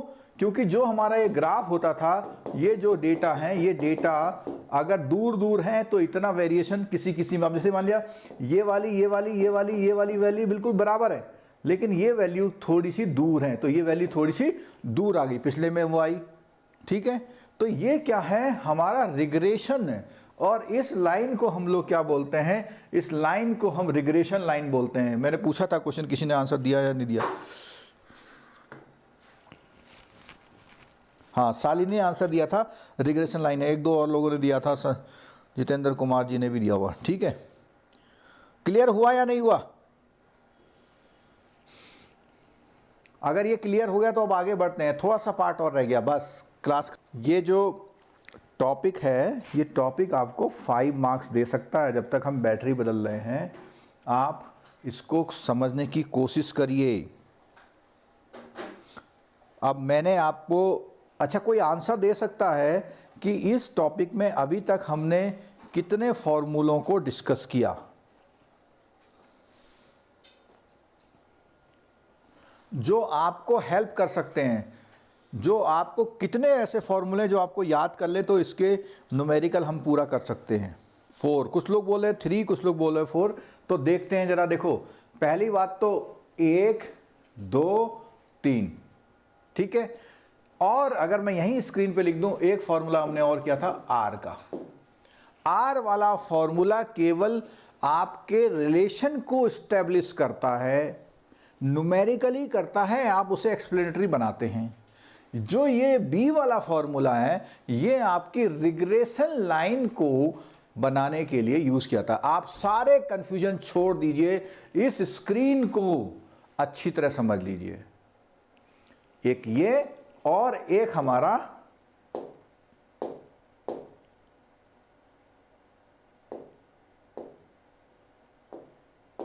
ये वाला आर का फॉर्मूला। ये आर का फॉर्मूला ये वाला, और वो दो चीजें आप समझ जाइए, आपको प्रॉब्लम्स नहीं आने वाली। ठीक है, ठीक है, क्लियर हो गया? और आगे बढ़ें, चलो। अब हम इस टॉपिक के कंप्लीशन की तरफ जा रहे हैं, लेकिन अब हमें काम आएगा हमारी पुरानी क्लासेस का पढ़ा हुआ। पुरानी क्लासेस का पढ़ा हुआ काम आने वाला है। ठीक है, अब कोई भी स्टूडेंट हमको ये बताए कि इसमें जो ये वैल्यू आई है, ए की वैल्यू इतनी और बी की वैल्यू इतनी आई हैं, वो अलग क्यों आई हैं? ये जो हम पूरा क्वेश्चन कर रहे थे, ये वाला, इसमें हमारी वैल्यू कितनी आ रही है? 0.3258 आ रही है। और हमारी कितनी आई थी वैल्यू? हमारी जो बी की वैल्यू आई थी वो आई थी इतनी वैल्यू। ठीक है, 397.86। और यहां पे कितनी आई थी? देखो ये फिगर क्यों गलत आ रही है, कोई मुझे आंसर दे दीजिए। ये हमारी इसकी जगह 397 क्यों आ रही है, इसकी जगह 0.322 क्यों आ रही है, बता सकता है कोई?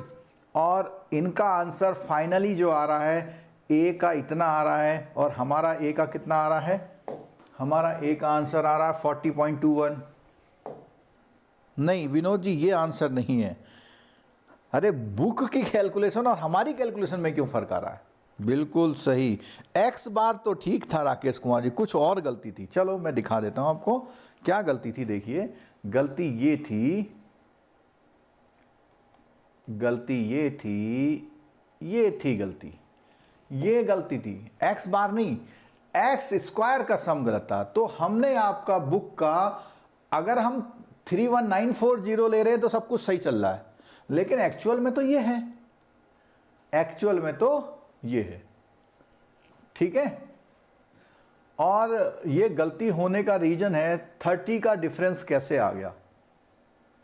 30 का डिफरेंस कैसे आ गया?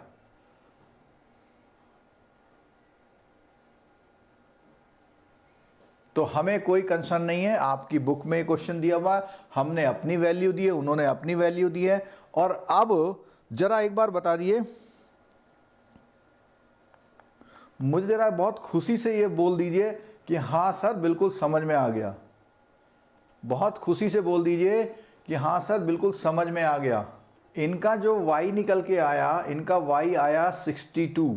कितना आया निकल के? y 62 आया निकल के, ठीक है। और हमारा जो y निकल के आया है, हमारा y कितना निकल के आया था?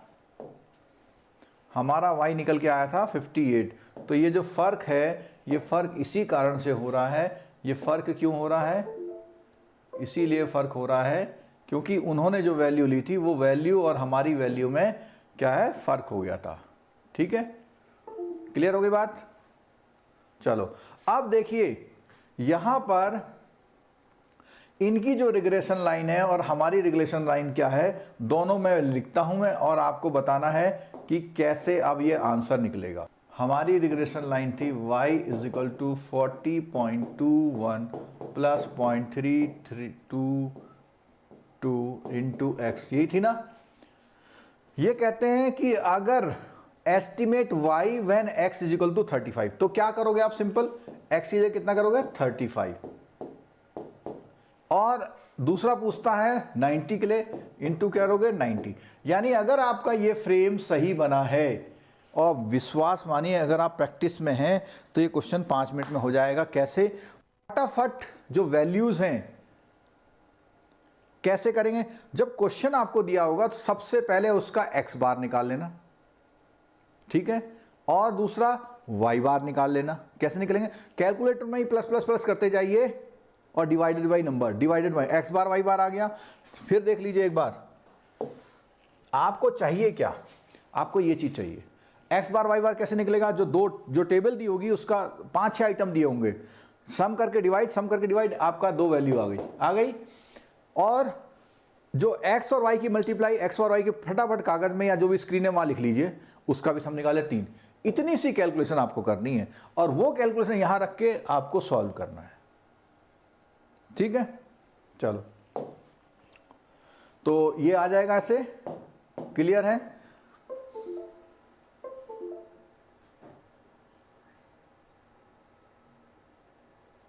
फॉर्मूला तो याद करना पड़ेगा खान साहब।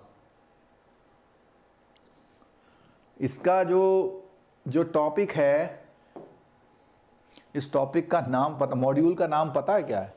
Business mathematics. और मैथमेटिक्स प्रोसेस एंड फॉर्मूला से ही चलती है, ठीक है। चलो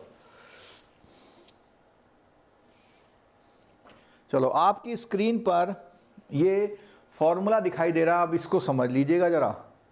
क्या फॉर्मूला है? मैं एक्सप्लेन भी करूंगा आपको। फॉर्मूला है स्टैंडर्ड एरर का। किसका फॉर्मूला है? स्टैंडर्ड एरर का फॉर्मूला। और स्टैंडर्ड एरर का फॉर्मूला क्यों यूज किया जाता है, अभी जिन्होंने हमारी एस्टिमेशन की क्लास ली थी उन्हें बहुत क्लियर होगा। स्टैंडर्ड एरर, उसमें हम ऐसा लिखते थे, वो सैंपलिंग की स्टैंडर्ड एरर थी, ये कोरिलेशन रिग्रेशन की स्टैंडर्ड एरर है। तो वो फॉर्मूला क्या है? ये। अब ये कैसे निकलेगा? देखो, अब मैं आपको बताता हूं, पूरी चीज आपको क्लियर करता हूं। देखो यहाँ पे आपके मैं 2 लाइन बना रहा हूं, 3 लाइन बना रहा हूं, x की y की।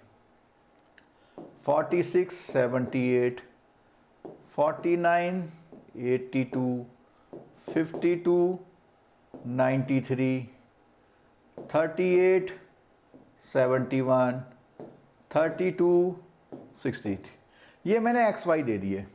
और मैं आपसे पूछूं, यहां पूछता हूं कि भैया ये बताओ कि अगर मैं अपना प्रोडक्शन एक्स की वैल्यू 41 रखता हूं तो एक्स की वैल्यू क्या होगी? तो ये जो आएगी वैल्यू y कैप आएगी, यहां आएगी फॉर्मूले से। कौन से फॉर्मूले से? y बराबर a plus b x, y equal to a plus b x रख के यहां जो वैल्यू आएगी, इस वैल्यू को हम यहां पे यूज करेंगे, ठीक है। तो जब हम यहां पर करेंगे, इस वैल्यू को यहां पुट करेंगे, तो हमारी जो वैल्यू आएगी y कैप आएगी। अब वो ये कहता है कि जो आपकी y कैप की वैल्यू आएंगी यहां पर, सपोज कीजिए मैं यहां पे एक चार्ट बना देता हूं यहां पे, और इस y कैप की वैल्यू इसके लिए 46 के लिए, जैसे अभी हमने 2 एग्जांपल किए थे, 46 के लिए 72 आ गई, 49 के लिए 81 आ गई, 43 के लिए 93 आ गई, 38 के लिए 76 आ गई, 32 के लिए 71 आ गई और 41 के लिए 81 आ गई। तो वो ये कहता है कि y माइनस वाई बार यानी 78 minus 72, again y minus Y bar 82 minus 81। आप ऐसे सबके डिफरेंस निकालेंगे और डिफरेंस जो आएगा उसका स्क्वायर निकालेंगे। क्यों? डिफरेंस का क्या है, देखो ये x सिग्मा बार को भी समझने में गड़बड़ कर जाते हो कई बार आप। क्या है? y माइनस वाई बार का होल स्क्वायर का सिग्मा, यानी आपने y ये निकाला, डिफरेंस निकाला, अब इसका स्क्वायर निकालेंगे। तो इसका स्क्वायर निकलेंगे तो कितना हो जाएगा? 36, यानी ये वैल्यू। और सारी वैल्यूज का सम निकालेंगे, सारी वैल्यू का सम निकालेंगे। ठीक है, हो गया। उसके बाद n-2 से वो करेंगे। अब एक बहुत बड़ी बात, कभी n लिख देते हैं, कभी n-1 लिख देते हैं, कभी n-2। यहां पे n-2 क्यों आ गया? यहां पर n-2 क्यों आ गया बताइए? लास्ट 2 टाइम से 42 पे रहा है, क्या करूं? आप कुछ नहीं करिए, शालिनी जी बहुत अच्छा पढ़ रही हैं, आप पढ़ते रहिए। और जो लास्ट टाइम या जो पुराना स्कोर होते हैं, पुराने स्कोर का नए स्कोर से कोई भी कोरिलेशन नहीं है। कोरिलेशन किस चीज का है? अच्छा समझ के पढ़ के जाएंगे तो स्कोर बढ़ता चला जाएगा।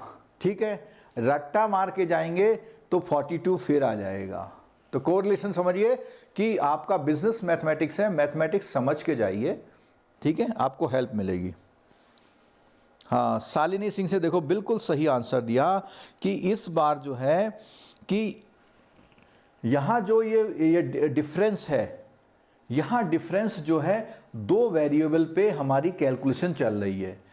यहाँ दो, जो हमारा पूरा ये न्यूमेरिकल्स है, पूरा न्यूमेरिकल्स 2 वेरिएबल पे काम कर रहा है, x पे और y पे। तो 2 पे काम कर रहा है, इसलिए 2 आउट किए। 1 पे काम करता तो 1 आउट करते। और पॉपुलेशन की बात करते हैं तो वहां पे कौन है? 1, कोई भी आउट नहीं करते, वहां n यूज करते हैं। तो ये इसका कॉन्सेप्ट है। ठीक है, अब ये स्टैंडर्ड एरर तो आ गई, फॉर्मूले से निकालनी है हमें। फॉर्मूले से जब हम इसको निकालेंगे स्टैंडर्ड एरर को, तो जो भी हमारी स्टैंडर्ड आएगी उसका कैसा यूज करते हैं उस पर बात करते हैं। ये देख लिए पूरा क्वेश्चन इस समय लिखा हुआ है। क्या लिखा हुआ है? सबसे पहले तो बात करते हैं फॉर्मूले की।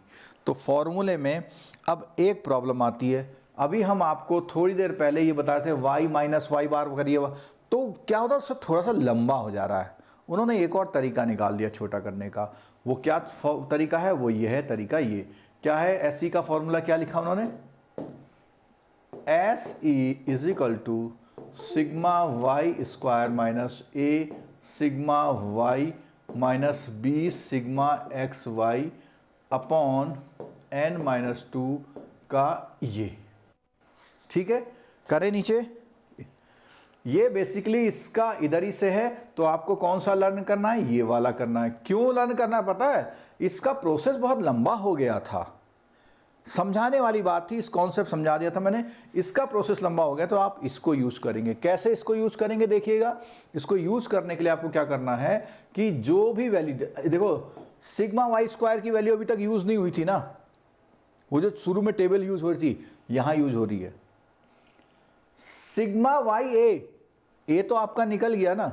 अगर ए आपका निकल गया तो सिग्मा वाई तो वहां से मिल ही जाएगा। बी सिग्मा एक्स वाई, अगर आपका b निकल गया तो सिग्मा एक्स वाई वहां से मिल जाएगा n-2। तो आपको ये वाला फॉर्मूला लर्न करना है। ठीक है, अब ये जो फॉर्मूला लर्न करने के बाद ये हमारा कौन सा फॉर्मूला हो गया? This is the 4th formula. हमारे इस टॉपिक में हमारे अकॉर्डिंग क्या है? ये 4th फॉर्मूला है। ठीक है, अब 4th फॉर्मूला हो गया हमारा। आप देखिए ये क्वेश्चन कैसे आएगा। तो वहां वो क्या करेगा? आपसे क्या कहेगा पता है?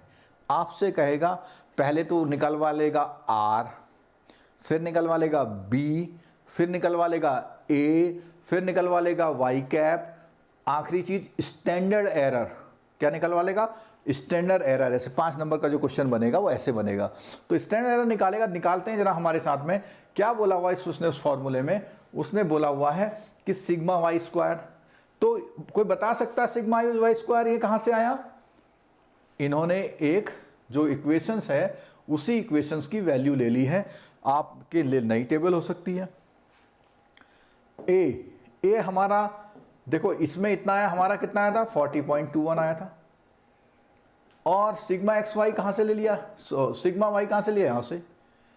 हमारा कितना आया था? 0.322 आया था, into sigma x y again यहां से ले लिया, डिवाइडेड बाई 5। डेटा कितने? अच्छा 5 क्यों लिया? 7 - 2, ठीक है। उससे स्टैंडर्ड एरर कितनी आ गई? 5 आ गई। अब सुनिएगा, बहुत मजेदार बात, बहुत मजेदार बात बता रहे हैं अब आपको कि 5 स्टैंडर्ड एरर है। इसका मतलब क्या है? इसका मतलब यह है कि जो आपका आंसर आया है, आपका स्टैंडर्ड कितना, आंसर कितना आया था? 58 आया था ना।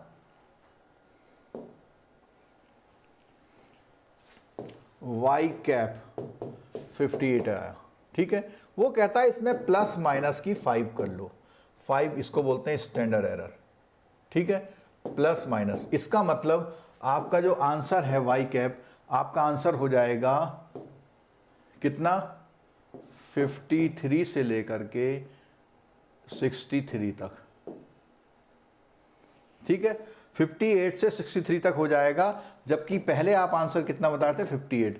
तो स्टैंडर्ड एरर का जो फंक्शन है, जो हमने एस्टिमेशन वाले क्वेश्चन में लिया था, हाँ विनोद जी बिल्कुल ठीक बोल रहे हैं। यहां देखिए, ये देखिए, जो ये हमने क्वेश्चन किया था, तो हमने जब यहां किया था तो हमारा 98 आया था। तो 98 को अगर हम प्लस माइनस 5 कर ले तो जो बुक में लिखा हुआ था लगभग वही आंसर आएगा हमारा, ठीक है। कॉन्सेप्ट समझ में आया? पहले था पॉइंट एस्टिमेट, अब हो गया, ठीक है। अब इसके साथ साथ और क्या चीज आती है? आखिरी चीज हमारी क्या बचती है इसमें? के अकॉर्डिंग उनका आंसर था 62.77। किसके लिए? 70 के लिए। क्लियर हो गई? तो अगर 70 के लिए ये आंसर है तो आप क्या करेंगे? 62.77 में से -5 और +5 कर देंगे तो आपका आंसर ये आ गया, ठीक है। चलो आप देखिए, ये एक थ्योरेटिकल कॉन्सेप्ट है, इसे भी जरूर हम समझते हुए चलेंगे। थ्योरेटिकल कॉन्सेप्ट क्या कहता है? देखिए, थ्योरेटिकल कॉन्सेप्ट कहता है लिमिटेशंस क्या हैं इसकी। Limitations, when we judge the strength of relationship between two variables by the value of coefficient of correlation, we must remember that it measures only linear relationship। समझ में आई बात? यानी ऐसे ऐसे वाली का नहीं कोई हल है हमारे पास।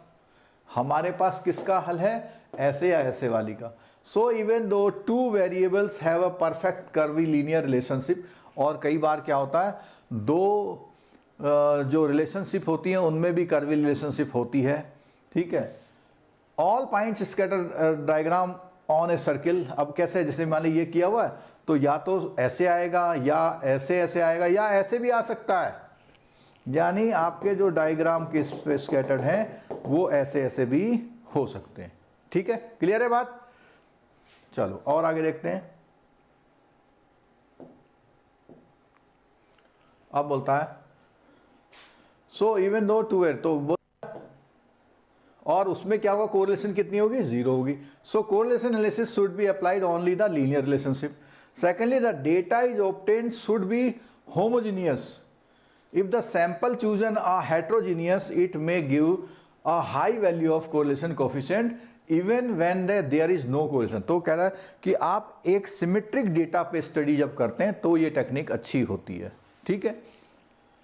Thirdly, the value of r close to 1 indicate the strong direct relationship, or this means that two variable rise or fall together। यानी जितना वो बढ़ेगा उतना ही दूसरा बढ़ेगा, या घटेगा तो दूसरा। It does not indicate any cause effect, और cause effect नहीं बताता क्यों ऐसा हो रहा है, ठीक है। For example, over a period of 20 years from इतने to इतने the annual consumption of rice in India has increased, अब ये तो बता दिया कि इंक्रीज हो रहा, दिख गया भाई इंक्रीज हो रहा, रीजन नहीं बताता, ठीक है। In the case same period number of road accident, अब वो कहता है कि रोड एक्सीडेंट भी बढ़ गए। तो कई बार क्या, जैसे आपने कहा कि भैया रोड एक्सीडेंट भी बढ़ गए और राइस का कंजम्पशन, तो उसका कोई रिलेशन तो है नहीं, लेकिन अगर हम ग्राफ में बनाएंगे तो हमें दिखेगा, लेकिन वास्तव में वो नहीं है, ठीक है। मैथमेटिकल दिख रहा ले नहीं, ठीक है। तो ये इसका हमारा पूरा हो गया। अब एक चीज़ और बता दूं, आपको ये सॉल्व कैसे करने हैं, आपको ये सॉल्व कैसे करने हैं, आपका क्वेश्चंस कैसा आएगा, ठीक है। तो क्वेश्चंस के सॉल्यूशन हमारे जो उसमें मोबाइल ऐप में सब दिए हुए हैं। एक एग्जांपल मैं आपको इसका करके दिखा देता हूं, बता देता हूं कैसे होगा। देखो आपके पास ये क्वेश्चन दिया हुआ है। अच्छा एक चीज और सुनिएगा, यहां पे इस क्वेश्चन में कॉन्फिडेंस लेवल आ गया, क्या आ गया, यहां पे इस क्वेश्चन में कॉन्फिडेंस लेवल आ गया 95%। इसको समझ लीजिएगा कैसे करेंगे। देखो हमारा जो वाई कैप है उसमें प्लस माइनस स्टैंडर्ड एरर करते हैं, लेकिन जैसे ही कॉन्फिडेंस इंटरवल आ जाएगा तो प्लस माइनस जेड इंटू ऐसी करेंगे। ये ध्यान रखिएगा भाई, कैसे करेंगे, 95% कॉन्फिडेंस लेवल, तो 95% का हाफ करिए, ये लास्ट क्लास में हमने बताया था सैम्पलिंग एस्टीमेट में, उसका हाफ करिए, जो जेड स्कोर आएगा वहाँ पे जेड की वैल्यू रखिए। तो आपका जो स्टैंडर्ड एरर जैसे पिछले क्वेश्चन में 5 था, तो 5 से थोड़ा कम ज़्यादा हो जाएगा और आपका आंसर और अच्छा आ जाएगा, ठीक है। तो अगर हम इस क्वेश्चन की बात करते हैं, ये क्वेश्चन आपके एग्जाम में आता है, मोस्ट प्रोबेबली ये वाला आ सकता है, ठीक है। तो आप क्या करेंगे, इस क्वेश्चन को करने के लिए तुरंत से एक्स, और इसको मैं काम करता हूं, आपको और क्या हेल्प हो सकती है हमसे वो बताता हूं। जो ये 4 वैल्यू थी ना, इन 4 वैल्यू को आप याद कर लीजिए कि आपका टेबल कैसे बनेगा। अगर आपने टेबल ऐसे बना लिया तो आपकी सारी वैल्यूज़ जो हैं वहाँ से निकल आएंगी। आप इसके हेडिंग याद कर लीजिए, ये हेडिंग आपको सब हेल्प करेंगे। वो रहे हैं ये सारे हेडिंग याद कर लीजिए आप, कि जैसे ही क्वेश्चन आएगा तो आप, और थोड़ा सा ईजीनेस के लिए आप एक काम कर सकते हैं, ये एक्स स्क्वायर को यहाँ लिख लेना, वाई स्क्वायर को यहाँ लिख लेना, तो थोड़ा सा ईजी हो जाएगा। तो आपको क्या चाहिए, इनका समेशन चाहिए, ठीक है। और क्या चाहिए, समेशन के अलावा समेशन चाहिए, उनका मीन चाहिए, स्क्वायर चाहिए और एक्स वाई चाहिए, ठीक है। क्लियर हो गई बात। तो जब आप उस क्वेश्चन को करेंगे, जो हम आपकी एक्सरसाइज से भी क्वेश्चन उठाया था हमने, तो क्या करेंगे आप उस क्वेश्चन को करने के लिए, तो वो सारा टेबल यूज़ करेंगे, उस टेबल के साथ सारी वैल्यू निकालेंगे, बी की वैल्यू निकालेंगे, बी की वैल्यू के बाद ए की निकालेंगे, उसके बाद एस्टिमेशन निकालेंगे, एस्टिमेशन निकालने के बाद स्टैंडर्ड एरर निकालेंगे। तो कुल मिला के 5 फॉर्मूले से आपका ये टॉपिक आज कंप्लीट होता है। जो डी मॉड्यूल मोबाइल ऐप में अभी तक अवेलेबल नहीं था, हमने जो है 85% के 90, एक आध टॉपिक कोई रह गया है, उसको हम करा देंगे। और आज हम ये सब मोबाइल ऐप में भी अपडेट कर देंगे, जितने वीडियो पुराने लेक्चर्स थे ना हमारे, वो सब अपडेट कर देंगे, ठीक है। 95% पूछ रहे हैं जेड स्कोर निकालने बिना इसे 2 से, देखो अगर आपको याद हैं उसके वैल्यूज़ 95.5 में होता है 2, अगर आपको वैल्यूज याद हैं तो 95 में 2 नहीं होता है। जेड स्कोर में यह है कि जितना परसेंट दिया हो, थोड़ा सा बता देता हूं, हालांकि इस लास्ट आपने लेक्चर नहीं लिए, हमारे लास्ट लेक्चर्स नहीं लिए, फिर भी मैं बता देता हूं आपको।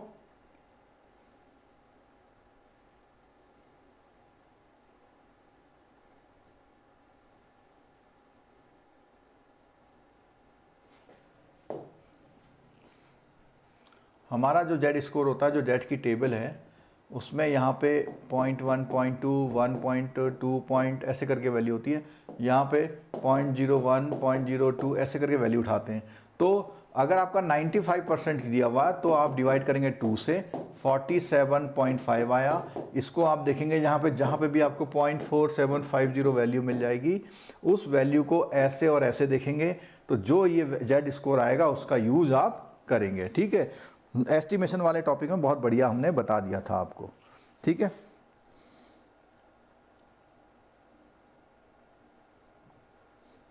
क्वेश्चन के आंसर भाई वो जो मोबाइल ऐप में सॉल्यूशन है, पूरे मोबाइल ऐप में सॉल्यूशन करवा रखे हैं, वहां से आप देखिए।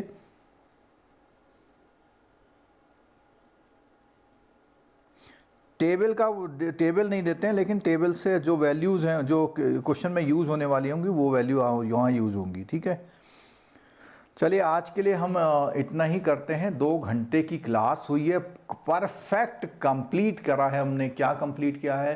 को रिलेशन और रिग्रेशन करा है। इसी तरह साथ जुड़ते रहिए। ये क्लास इसके बाद प्राइवेट हो जाएगी।